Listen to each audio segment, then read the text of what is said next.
to review Crew Dragon procedures in preparation for this exciting milestone. Afterwards, Rubens will move into her sleep period and will wake up around 8 p.m. Central Time. Shortly after she wakes, it will be time for the moment we've all been waiting for.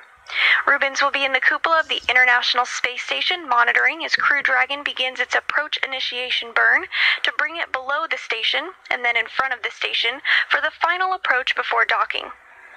Once the hooks are driven to form a hard mate between Dragon and Station, which is scheduled for 10 p.m. Central Time, Rubens will then work together with the Crew 1 astronauts of Michael Hopkins, Victor Glover, Shannon Walker, and Soichi Noguchi to equalize pressure to ensure there's a tight seal between Crew Dragon and the space station before they open the hatch and greet their new crew members who will become members of the Expedition 64 crew at the time they float through the station's Harmony module.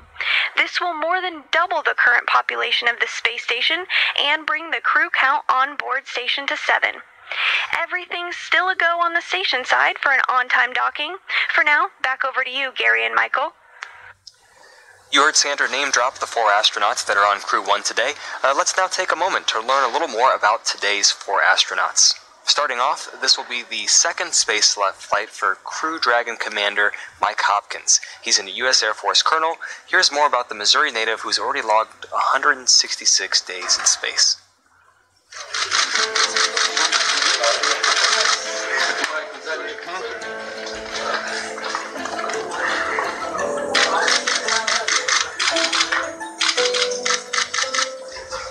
Sitting on the launch pad is definitely a moment that you're always thinking about, right? That's one of the more critical phases of the flight, as you can imagine.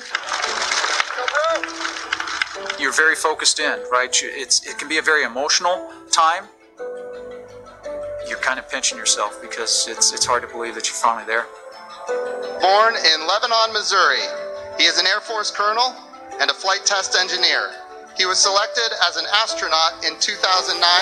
He spent 166 days on the International Space Station, introducing NASA astronaut Mike Hopkins.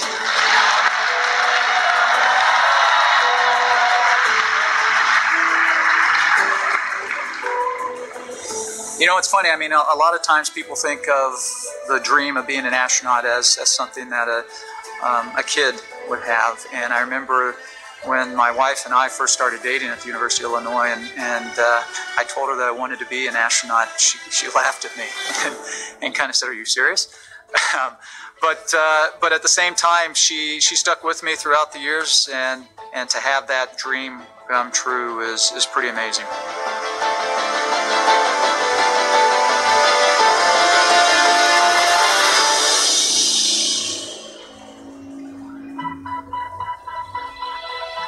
My role on the Crew Dragon itself as part of Crew 1 is the commander of the vehicle. We'll be launching to the International Space Station, and we're going to be doing a long-duration mission, a standard long-duration mission. One of the nice things about being on board the International Space Station is you have a lot of connectivity, believe it or not, with your family. And so I was able to call just about every day. My family means everything to me. It is the most important part of my life.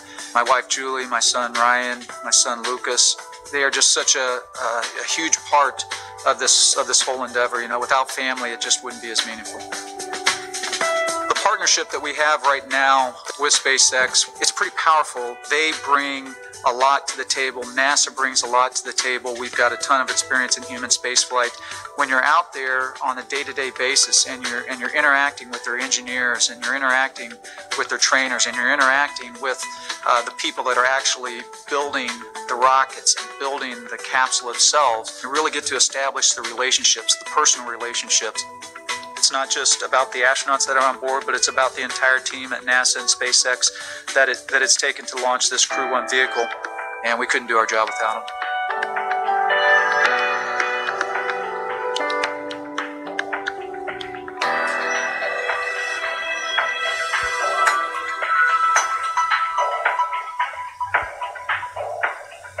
Victor Glover, who has flown 40 different types of aircraft for a total of more than 3,000 hours, helping him prepare for this mission, piloting his first flight to space. Here's more about the U.S. Navy commander and California native. I saw a shuttle launch when I was in elementary school, and I thought I really want to fly that. And that's where it began. He is a Navy commander, a naval aviator, and a test pilot. He was selected as an astronaut in 2013. This is his first space flight, introducing NASA astronaut Victor Glover.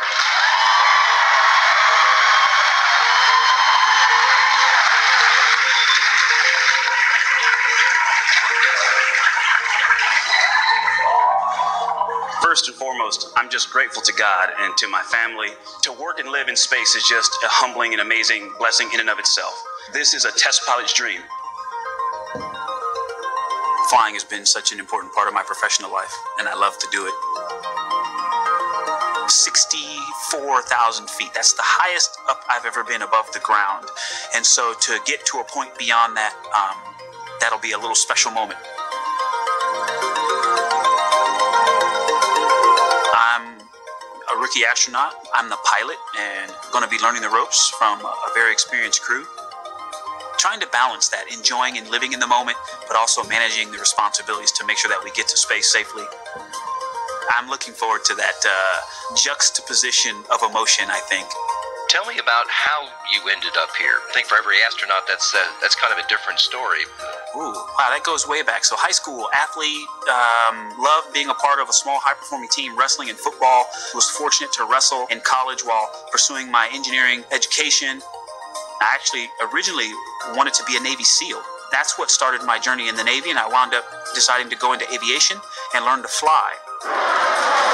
The love of flying and being a part of a small, very specialized, high-performing team that gets to do things in really interesting and challenging environments. The astronaut corps is the epitome of that.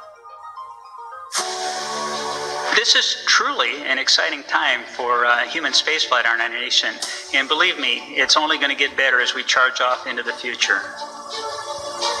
We've been working with our partner SpaceX for years. It's just been amazing to learn about the vehicle and to just spend time getting to know their flight control team and their trainers. It's creating sort of a new culture that is some kind of a balance between the two. The fact that it takes thousands of people all over the world to get us ready, it's humbling and overwhelming, and I want to do my best because I represent them. So thank you for your support and for your love, and know that you're flying with us on Crew 1.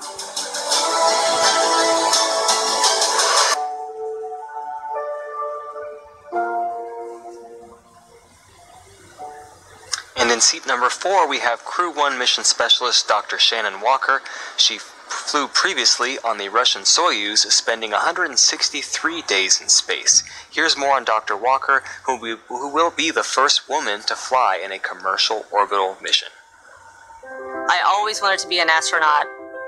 I just turned 4 when we first landed on the moon, and I have very distinct memory of my parents taking me and my older sister out into the backyard, and the moon was rising over our house, and they pointed up there and said, "We have people there." And even at 4, I thought that just sounded like the best idea ever. We have been given the scientific knowledge, the technical ability, and the materials to pursue the exploration of the universe. To ignore these great resources would be a corruption of a God-given ability. I had seen a new class of astronauts that had been hired for the space shuttle, and I was reading in the newspaper what their qualifications were, and just going through some of them, I realized I can do that, and that was a big turning point. I'm Dr. Shannon Walker, NASA astronaut, and I am getting ready to fly on the Crew 1 mission to the International Space Station. Crew 1 is the first operational mission of the Crew Dragon vehicle to the International Space Station. I was not expecting the call to be assigned, and so anytime you get a flight assignment, it's tremendously exciting.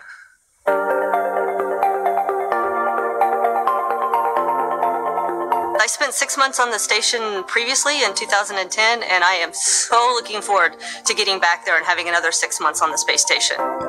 There are there's so many things that you could do on station. What I like about it is every day really is different. You get up and you may be doing a biological experiment one day, you may be doing maintenance on equipment the next day, and then the day following that you'll be doing some sort of experiment in chemistry. What I have found being part of the International Space Station program, and not just Russia, but our colleagues in Japan and Europe and Canada, is that underneath it all, we all have the same goals and we all have the same passions.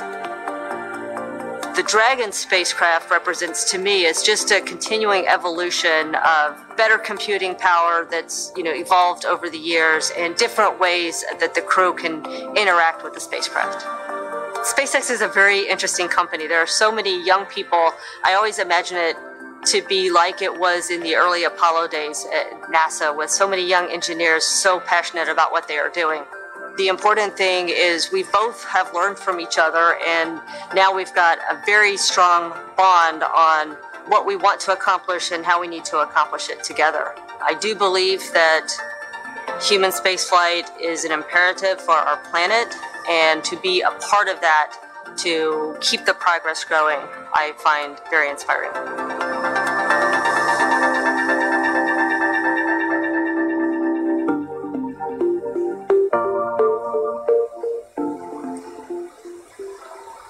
Crew 1 mission specialist Soichi Noguchi has spent 177 days in space, and this will be his third mission in an orbital spacecraft. Here's more on the first international partner to fly aboard Crew Dragon. Soichi appears to be a very quiet person, and yet he comes out with some fantastic one-liners. Soichi is probably the quietest, but he is probably the funniest as well. Earlier, I used the word dignified to describe him, but his humor is very dry and subtle, but it is extremely witty, and it just makes it that much more funny. Konnichiwa.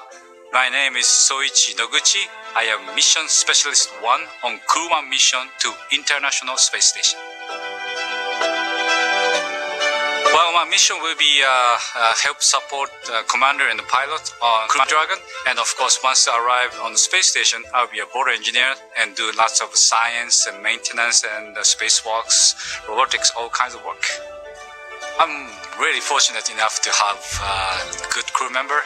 And obviously, we have a lot of different background, and the diversity definitely gives us a great rigidity to our crew. I wanted to be an astronaut for a long time. High school days, I watched the shuttle launch. I studied aerodynamics and aerospace engineering. When I turned 30, Japanese Space Agency started recruiting another astronaut class. I was fortunate enough to be selected and sent immediately to Johnson Space Center.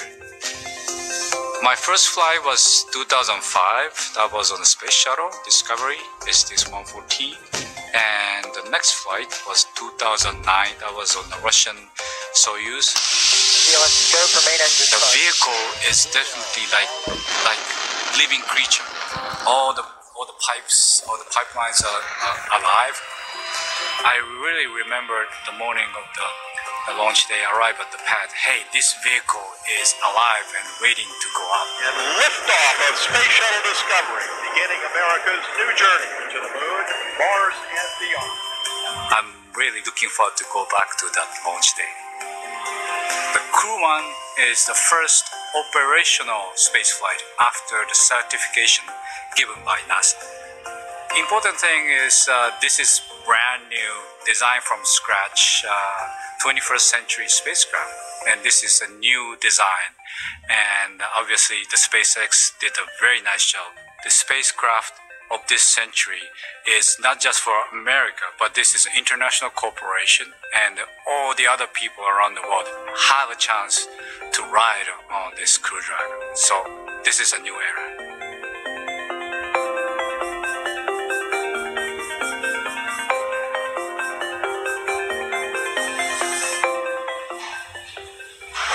I tell you what, all four of these folks, they all are incredibly talented, but they all have the ability to kind of just seem humble and relatable, and it's great hearing from them.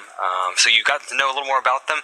Now we want to walk you through their big day yesterday, starting with from suit up all the way to their sleep period right now. So we have a collection of highlights to show you right now. This is NASA TV.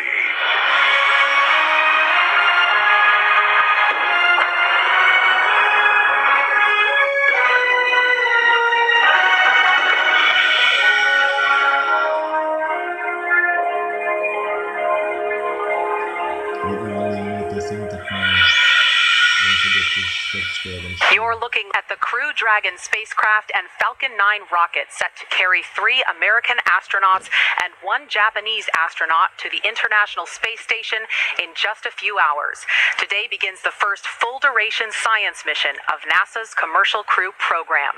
At 7:27 p.m. Eastern Time this evening, NASA astronauts Mike Hopkins, Victor Glover, Shannon Walker, and Japan Aerospace Exploration Agency astronaut Soichi Noguchi will lift off from this historic launch complex 39A at NASA's Kennedy Space Center and begin their 6-month journey in orbit. This mission, known as Crew 1, will be the first American-launched mission with astronauts aboard since the Demo 2 test flight this past summer.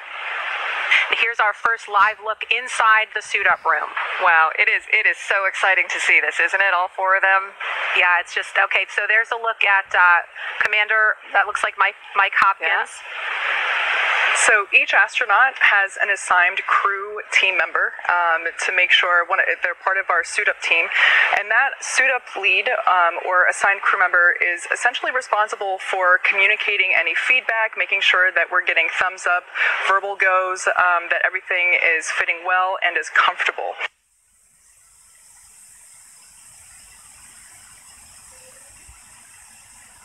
And here they come, walking down the hall. Quite peppy there. Yeah, so cool. They're looking for people. They're looking for the people that have helped them all along the way, too, and want to make eye contact. Yep.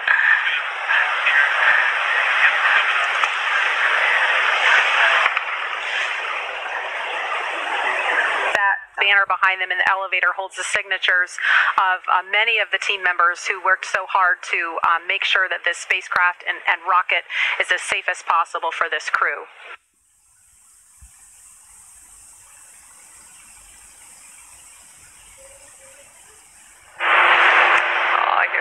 Here they come. The Crew 1 astronauts now beginning their journey to the launch pad ahead of this historic mission to the International Space Station.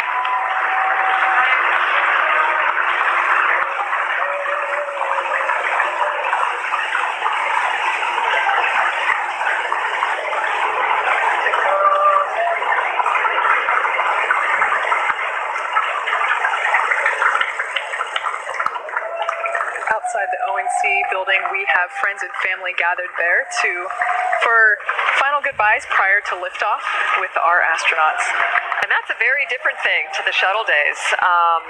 The last time we saw our families would have been at what we call the wave across the ditch, the day before launch. And typically for shuttle launches, you would have employees and people that would come out to wish us well. I think it's a very special thing that the crew's families get that up close and personal right before they get into the crew transport vehicles to the pad.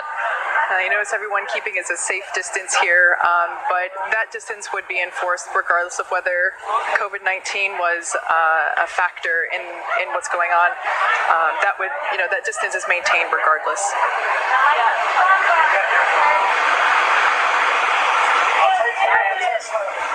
I can't get a good read at the license plate this time, but I remember for Demo 2 they said ISS bound. Yeah, that's good. I think another one might say later Earth. This is Core on countdown 1 for timeline. The crew is departing for the pad on schedule. All right, so we just heard the call out from the Corps that the crew is departing for the pad, and they are right on schedule. Again, they are leaving the Neil Armstrong Operations and Checkout Building, now beginning a 20-minute ride, 20 minutes or so across NASA's Kennedy Space Center. They're going to drive right behind where we're sitting. We can't wait for that. And out to Launch Pad 39A.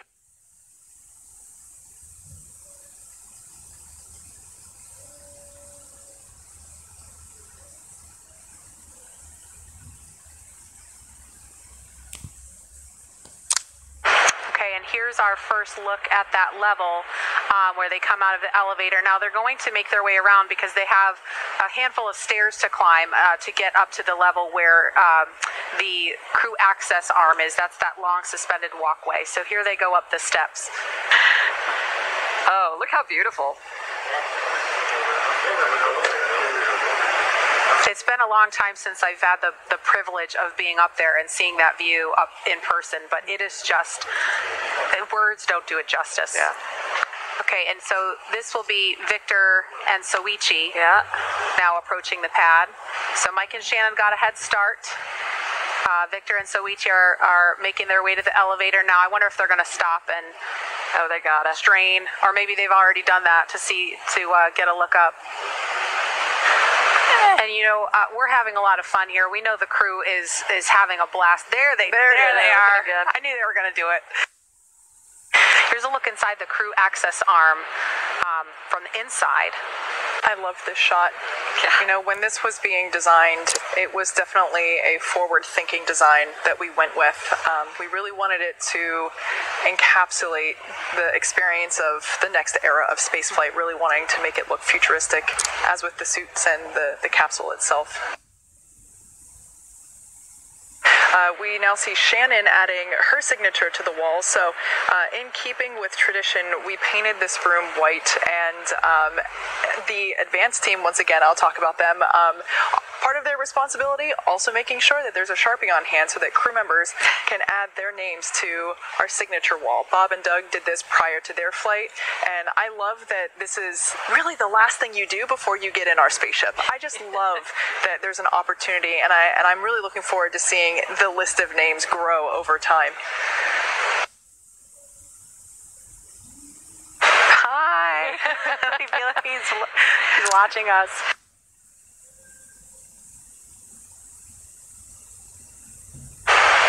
You know, it's hard to see in that shot, but I'm very happy to say that we got blue skies and a couple of puffy white clouds working with us. So while it might look a little overcast on the screen, we're pretty happy with what we've got at the moment.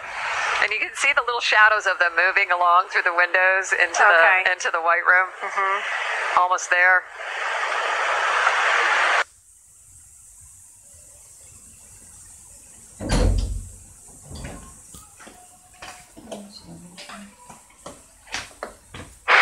This view inside Crew Dragon, and as you saw, there are 4 seats configured right now, and they're numbered 1 to 4 from right to left when you're looking at the seats. Mike Hopkins is in seat 2, that's the commander's seat, and then Victor Glover will be beside him in seat 3.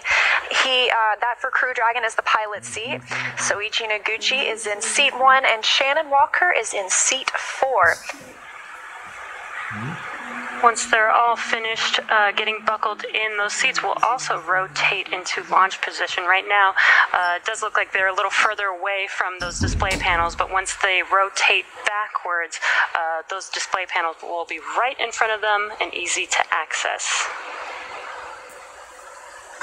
Now we're coming up on T-minus 47 minutes, and the SpaceX team is finishing up their go, no, go polls. We're waiting for a few more people to give the electronic thumbs up so that then the SpaceX launch director can check that item off and then proceed into the remainder of the countdown, which will include propellant loading at T-minus 35 minutes. Poll is complete, and the team is ready for crew access arm retract, propellant loading, and launch.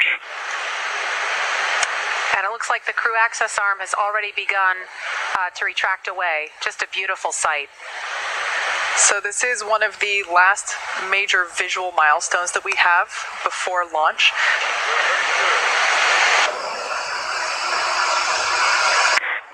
Stage 1 fuel load is complete.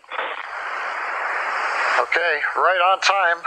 And a great view of Dragon sitting on top of the Falcon 9 as we're continuing to load liquid oxygen onto both the first and second stages. The RP-1 kerosene fuel is now completely loaded on both stage 1 and stage 2. All continues to go well, just under 6 minutes to launch. Dragon is in configure for terminal count. Dragon is on internal power. Falcon 9 propellant tanks are pressurizing for strong back retract.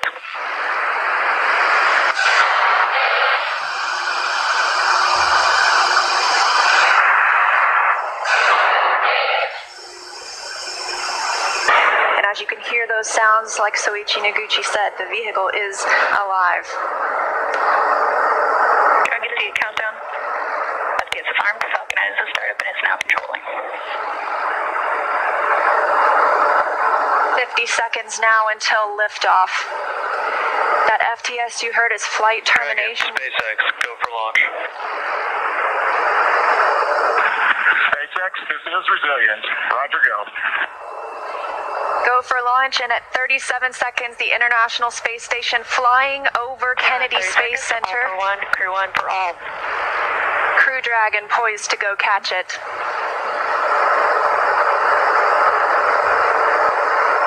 Seconds till liftoff. T-minus 15 seconds. Falcon 9 is configured for flight.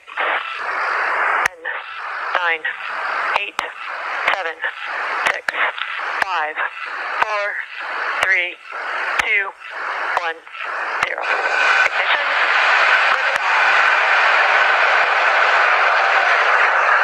And resilience rises. Not even gravity contains humanity when we explore as one for all.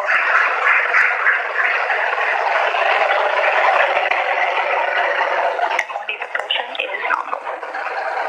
That's the word we want to hear. Stage 1 propulsion is nominal.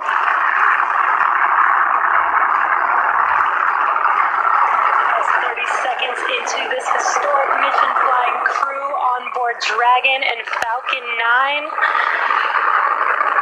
Stage 1 is preparing to throttle down. This is in preparation for max Q, which is maximum aerodynamic pressure. Stage 1, throttle down. There's that call out for throttle down.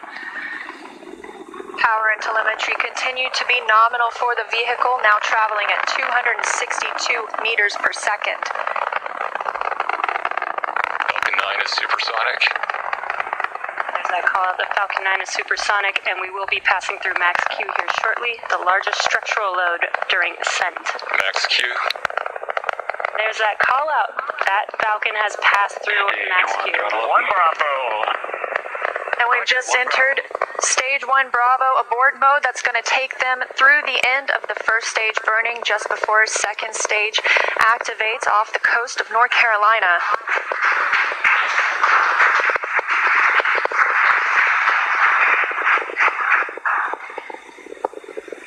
T+1 minute and 40 seconds into flight, Dragon and Falcon 9 traveling 709 meters per second. That call that MVAC chill is underway, the Merlin vacuum engine. Now with the call out of MVAC chillin', similar to what we saw in the first stage Merlin engines, the second stage engine being prepared for its ignition coming up in just over 30 seconds from now. We're a half a minute away from 3 quick events in rapid succession. We're going to get main engine cutoff. The 9 Merlin engines will throttle down and then shut down. We're going to get stage separation. Stage 1, throttle down. And then ignition of the second stage engine. We've begun the throttle down in preparation for stage separation.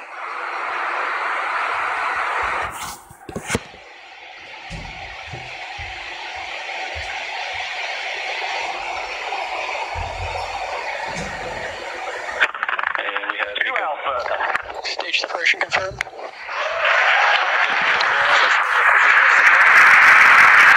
And you see that stage separation has confirmed. There goes that MVAC engine. Stage 2, Crew 1 is now on their way to the International Space Station.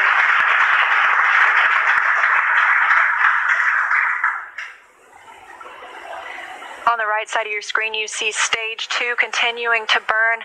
Over on the left-hand side is Stage 1 preparing for its return to Earth.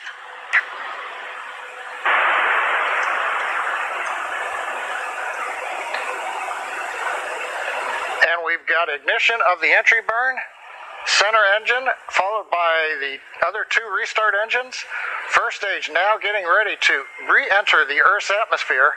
This is about a 29-second burn, and it's designed to slow the vehicle way down. We're going to shed about 70% of the velocity of that dropping first stage by the time this landing burn completes.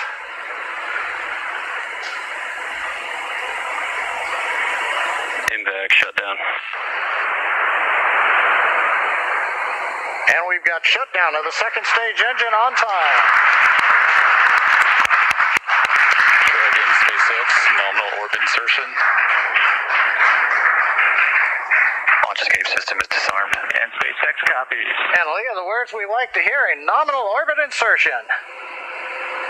That's right, John. Nominal orbit insertion, as we mentioned, stage 2. Oh, looks like some action on stage 1.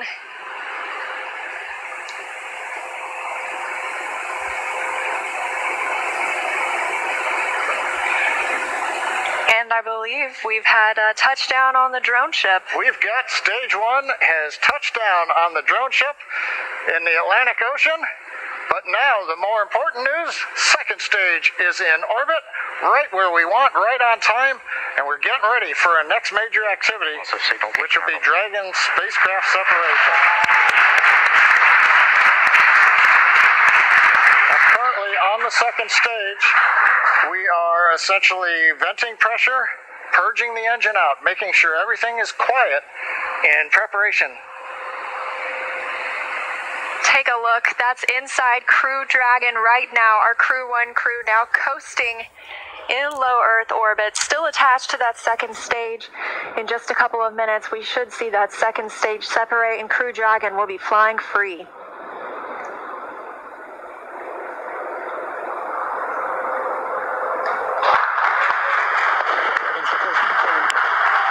And separation confirmed. You can see that second stage departing, Crew Dragon leaving it behind.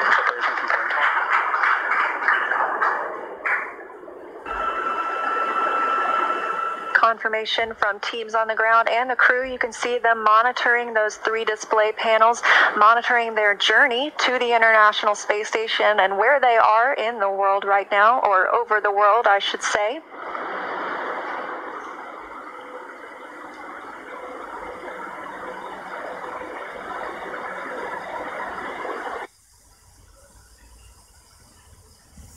And Dragon SpaceX, just for timeline awareness, burn is in about just under 1 minute.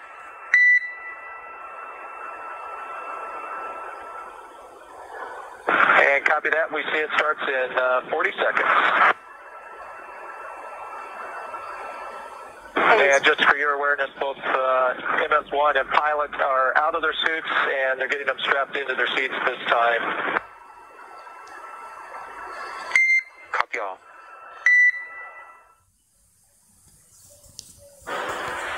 Phase burn has begun. We are a minute underway, so good news there.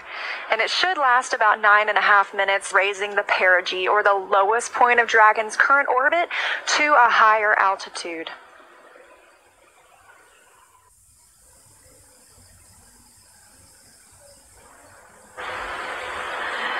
And as you can see live, they have now revealed to us the 0G indicator, and it looked like a little baby Yoda. Yeah, so I'm wondering if we might hear a little bit more about that later, that choice, but did look like another crew member floating around with them. Yeah. Very cool to see them as they're actually coasting to the International Space Station. Yeah, first 4-person capsule that has ever flown, and so that's another big first for the mission.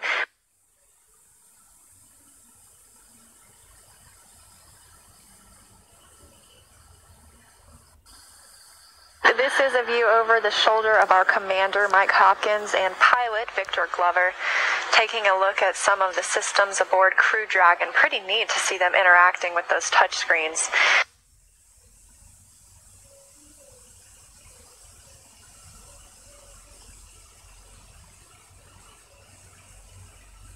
We've got Baby Yoda on board trying to take a seat right now, I guess.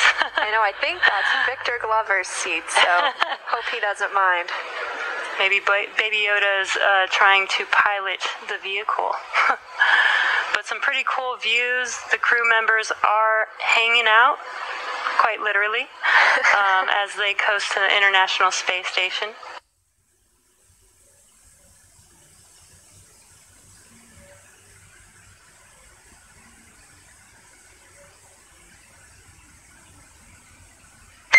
Dragon SpaceX, 2 2 items for TCS configuration.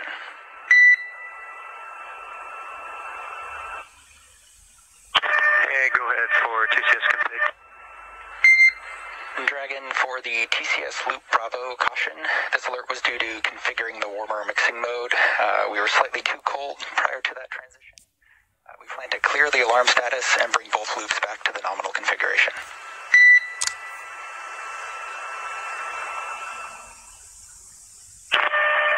Okay, we copy. It was a little too cold when you did the transition, and you'll be clearing the alerts and get back to the nominal status. Good words, Dragon. And secondly, we were able to recover the prop line heaters and are back to full fault tolerance. That is excellent news. Good to hear. Back to full fault tolerance for the prop manifold heaters. And good words. To recap what we saw earlier, SpaceX mission operators and the engineering team worked through a Dragon propulsion line heater high resistance issue. It initially caused 3 of 4 heaters in one quadrant aboard Crew Dragon to be powered down. It was determined to be caused by a conservatively set limit too close to nominal values. That limit was adjusted. All 4 heaters are now powered on and functioning nominally. Propellant temperatures never dipped below those nominal expected temperatures, and they were well above safe limits. So Crew Dragon continues its journey to the International Space Station, running smoothly, and we are still standing by, still covering this mission, but great news for now that those issues have been recovered, and our crew continues its journey.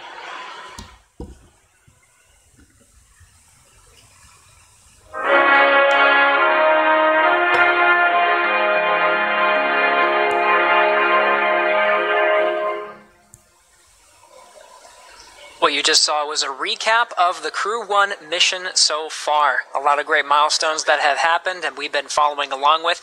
Right now the crew are in a sleep period. They've been in that sleep period officially for about 4 hours, so they're about halfway through. They got 4 more hours left until they have their wake-up call shortly after 9 a.m. Pacific time.